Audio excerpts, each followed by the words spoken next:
warahmatullahi wabarakatuh. Perkenalkan, saya Haji Masyudi Kanzillah selaku pendiri sekaligus Direktur Utama BMT.NU Jawa Timur.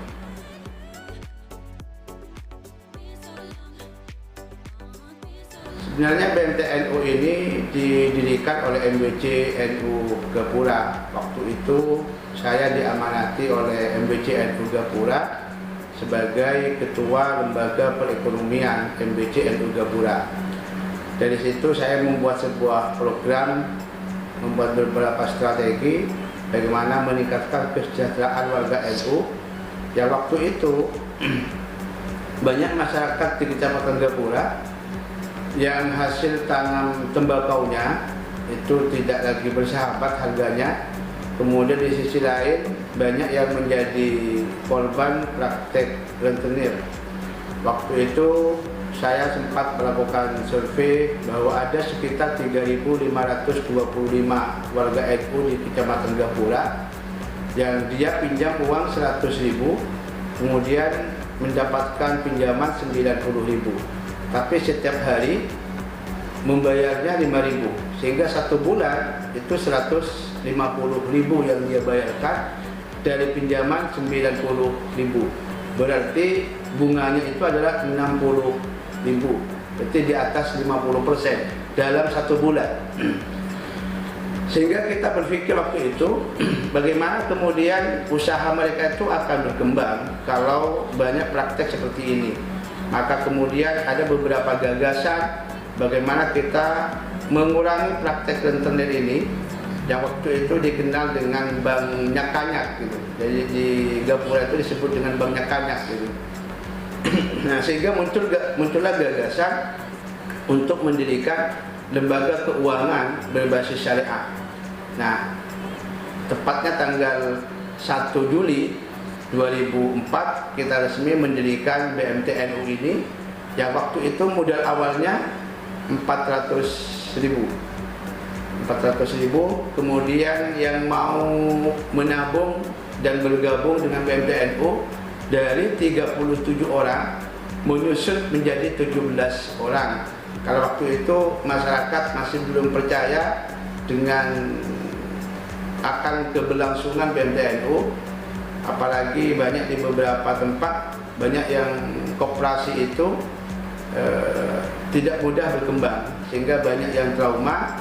Kemudian dari yang bergabung 37 orang menyusut menjadi 17 orang. Jadi modal awal kita di tanggal 1 Juli 2004 itu 400.000, dan yang bergabung itu 17 orang, dan yang mengelola itu berdua, saya dengan Bapak Derwis yang mengelola waktu itu tanggal 1 Juli 2004. Sebenarnya pertengahan 2005 saya sempat frustasi. Kenapa? Karena dalam 1 tahun perkembangan BMT.NU belum signifikan. Dalam 1 tahun dengan modal awal 400.000 itu hanya mendapatkan keuntungan 42.000. Itu pun seluruh biaya operasional ditanggung secara pribadi-pribadi. Jadi tidak mengambil keuangan BMT.NU. Itu pun labanya hanya 42.000.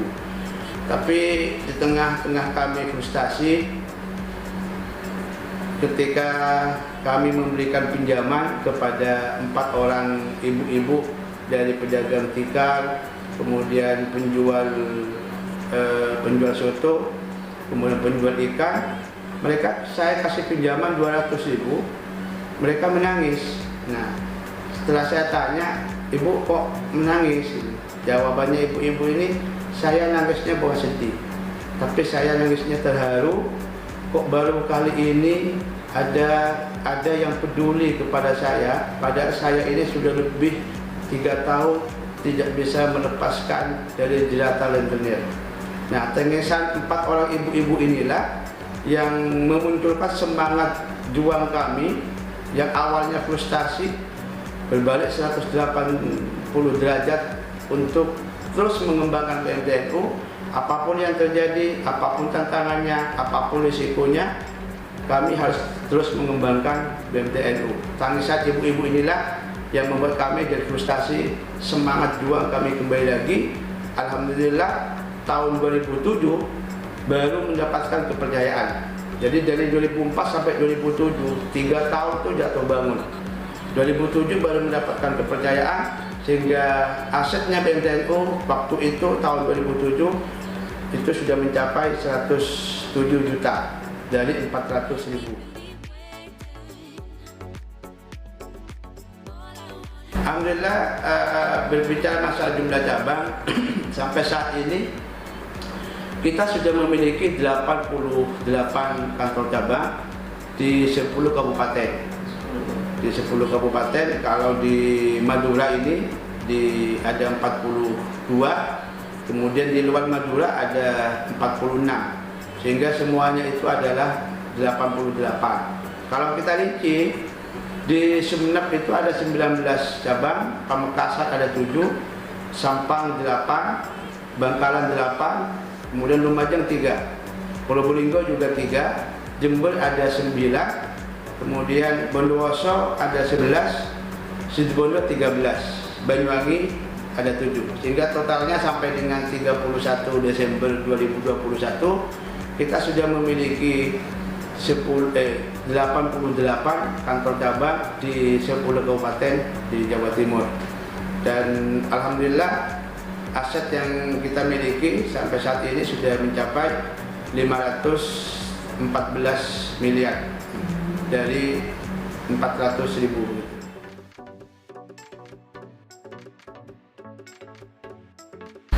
Nasabah yang kita miliki sampai tanggal 31 Desember 2021 ini sudah berjumlah 312.000 orang.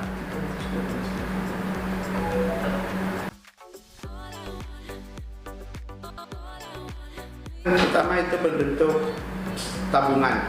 Nah, tabungan ini ada tabungan yang kita jemput ke rumah-rumah, kita jemput ke toko, ke warung, ke sawah.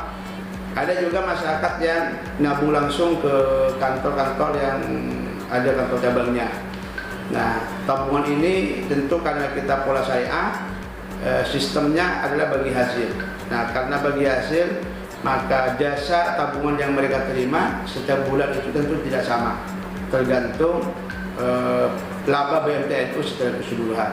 Nah, dari tabungan inilah yang dihimpun oleh seluruh kantor cabang, kita salurkan kepada masyarakat, kepada anggota BMTNU, kepada nasabah BMTNU yang kekurangan modal usaha. Nah, jadi kita juga memiliki produk pinjaman, jadi kita pembiayaan. Nah, pinjaman ini ada dua, ada pinjaman perorangan, ada pinjaman yang berbentuk kelompok. Nah, pinjaman perorangan ini harus menggunakan jaminan. Tapi kita juga berpikir bahwa ada masyarakat, ada anggota kita, dia punya usaha tapi nggak punya jaminan. Nah, maka kita juga memiliki produk pembiayaan tanpa jaminan. Ini yang tadi saya sebut pinjaman kelompok.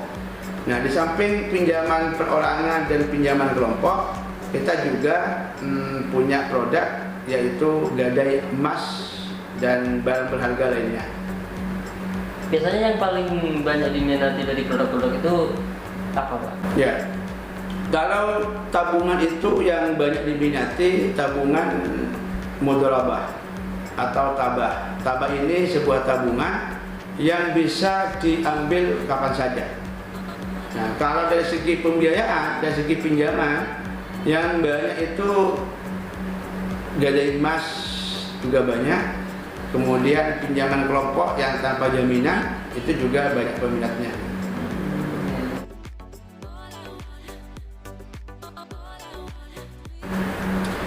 Yang membedakan BMT dengan lembaga lain, satu, kita memiliki produk pinjaman tanpa jaminan. Itu yang membedakan. Jadi banyak di lembaga lain itu menggunakan jaminan, tapi kita punya produk pinjaman tanpa jaminan. Yang kedua, kalau di BMTNU tabungan mereka kita jemput. Jadi kita jemput ke rumahnya, ke sekolah, ke sawah, itu kita jemput. Kemudian yang membedakan lagi, di BMTNU, kalau ini dibandingkan dengan sesama koperasinya ya, kita sudah punya mobile banking. Jadi mobile BMTNU dari handphonenya nasabah, dia bisa ngecek saldo tabungannya berapa. Kemudian dari handphonenya dia bisa transfer ke seluruh bank, bisa beli paket, bisa bayar beli pulsa, bahkan bisa bayar kredit ke lembaga lain, termasuk melakukan top up untuk e-tol, kemudian belanja online dan semacamnya. Yang terakhir yang membedakan di kita itu tidak hanya sekedar memberikan pinjaman, tapi kita juga melakukan bina usaha. Jadi kita tidak hanya memberikan pinjaman, tapi kita juga melakukan bina usaha terhadap usaha-usaha yang dimiliki oleh anggota kita, oleh nasabah kita. Makanya peminjam itu bukan kreditur, debitur, tapi sebagai mitra. Oleh karena itu BMTNU tidak hanya sekedar memberikan pinjaman, tapi kita juga melakukan bina usaha mereka, membantu memasarkan. Makanya kemudian setiap tahun kita punya program ekspor produk unggulan, dan insya Allah tahun 2022 kita akan membuka Nuansa Cafe di Kabupaten Jember dalam rangka menampung hasil pertanian kopi anggota kita di Kabupaten Bondowoso dan di Kabupaten Jember. Bulan kemarin kita kerjasama dengan alumni UGM untuk memberdayakan para petani dalam membuat pupuk non-organik. Nah, itu salah satu langkah-langkah kita bahwa keunggulan di BMTNU tidak hanya memberikan pinjaman, tapi kita juga melakukan bina usaha. Di sisi lain, kita juga membuka swalayan-swalayan dalam rangka sebagai tempat pemasaran produk dari anggota yang kita miliki.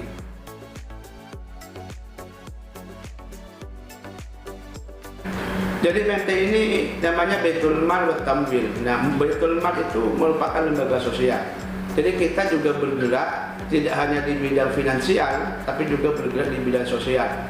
Nah, oleh karena itu kita juga tidak hanya menampung, tidak hanya menerima tabungan, memberikan pinjaman, tapi juga kita menerima infak dan wakaf uang tunai dari anggota dan dari masyarakat. Alhamdulillah dari infak dan uang tunai yang kita himpun, kita sudah memiliki 10 ambulan gratis. Kemudian setiap bulan kita memberikan bantuan kepada anak yatim, kepada guru ngaji, kepada siswa yang berprestasi. Bahkan dalam setiap ada bencana, seluruh pengelola BMTNU itu hadir di tengah-tengah mereka. Jadi ketika kemarin di Kecamatan Ganding Sumenep ada beberapa warga yang rumahnya roboh karena puting beliung, kita bantu. Kemudian ketika erupsi Semeru, seluruh pengelola turun ke jalan-jalan mengumpulkan donasi. Alhamdulillah sudah terkumpul 134 juta dan kita salurkan kepada para korban erupsi di Gunung Semeru. Ketika tahun kemarin di banjir bandang di Ijen Bondowoso, kita juga turun ke jalan mengumpulkan donasi, kita bantu mereka. Ketika tahun kemarin ada banjir di Kota Sampang, kemudian ada tanah longsor di Kecamatan Pasian, Pamekasan, kita juga mengumpulkan donasi, kemudian membantu para korban.